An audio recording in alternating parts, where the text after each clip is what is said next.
possible ba na mapababa natin bilang mga sellers yung ating mga shipping fees? So ito yung pag-uusapan natin today.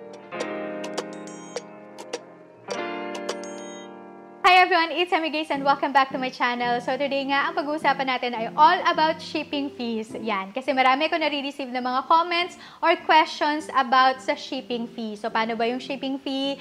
Kanino ba nakakaltas yung mga shipping fees? So ito yung usually na nare-receive ko mga questions. So sasagutin na natin yan today para at least makatulong itong video doon sa mga nagtatanong about shipping fees. So ngayon ang pag-usapan muna natin ay ano ba yung shipping fee? So yung shipping fee ay ito yung fee or ito yung binabayad sa mga couriers sa pag-ship ng mga orders from the seller to the buyer. So, yun yung shipping fee na tinatawag. And na-discuss ko na rin sa inyo before or meron akong video na ginawa about doon naman sa mga couriers. So, sino-sino ba yung mga couriers na to? So, meron lang kasing partner couriers si Shopee na yun lang yung magpipick up sa inyo or kaya doon yung ide-drop off sa service point nila or sa service center yung mga orders na in-order ng mga buyers sa atin. So, meron lang talagang mga partner na couriers si Shopee. So, ngayon, itong mga couriers na to ay nagsisingil sila or sumisingil sila ng mga shipping fee para naman, syempre, makover yung cost nila ng pag-ship ng mga orders mula sa seller hanggang sa buyer. So, yun yung shipping fee. So, now naman, pag-usapan natin, kanino ba kinakaltas itong mga shipping fees na to? So, depende actually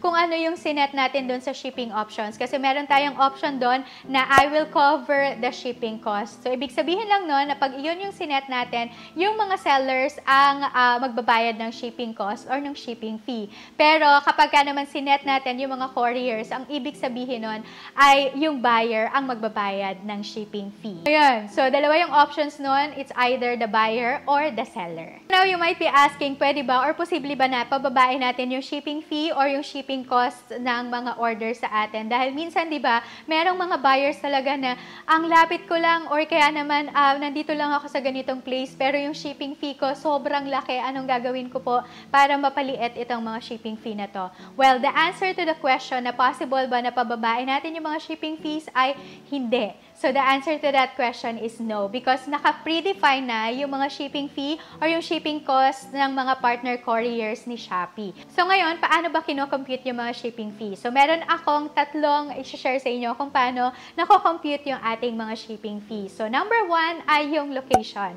So, yan, depende sa kung saan yung location ng seller at location ng buyer. So, depende yan. So, kung malayo talaga sila sa isa't isa, ang ibig sabihin lang nun ay mas malaki yung shipping fee. Pero kung halimbawa, malapit lang si seller doon sa buyer, maliit lang yung shipping fee or yung shipping cost na mangyayari doon sa transaction. So, yung next na consideration ay yung quantity naman. So, kung gaano kadami yung in-order ng ating mga buyer sa atin. So, nag-accumulate yun eh. So, halimbawa, nag-order sa atin yung ating buyer ng 5 pieces, syempre, mas malaki yung shipping fee nun compare sa kung ang in-order niya ay 1 piece lang or 2 pieces. So, depende sa quantity kung gaano kadami yung orderin ng ating mga buyers, ay i-compute yun ni Shopee or ng partner courier natin kung magkano yung shipping fee. So, the more na mas marami yung quantity, ay mas malaki yung shipping fee na babayaran ni buyer or ni seller. Depende din sa kung ano yung shipping option na pinili natin. So, yung number 3 naman ay yung size. So, depende din sa kung gaano kalaki yung size ng mga orders ng ating mga buyers.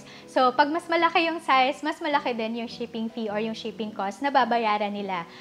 Now, para din itong yung quantity, no, the more na marami talaga yung ino-order sa atin ng mga buyers, ay the more na mas malaki talaga yung shipping fee dahil mas malaki na yung own packaging nito. So, possible na kapag mas malaki yung size ng product na binili sa atin ng buyer ay hindi na ito kakasya dun sa mga pouches na provided ng ating mga courier. So, ibig sabihin, kapag own packaging, halimbawa, naka-box na ito, so mas malaki din yung shipping fee na babayaran ng mga buyers. So, ito yung tatlong considerations kung paano kino-compute yung ating mga shipping fee. So, number 1 ay location, number 2 ay quantity, at number 3 ay yung size ng mga products or ng mga in-order sa atin na ating mga buyers. So, there you go. I hope na nasagot ko yung mga questions nyo about shipping fees. Now, kung meron pa kayong ibang mga questions na hindi na-cover ng video na to, lagay nyo na lang doon sa comment section. And itinatry ko talaga na sagutin lahat ng mga questions doon sa comment section. So, I hope na nakatulong itong video na to sa inyo. And kung nakakatulong itong mga video tutorials na to sa inyo, please give this video a big thumbs up. At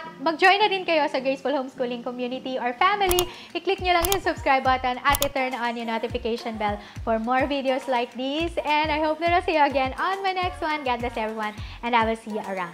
Bye, everyone.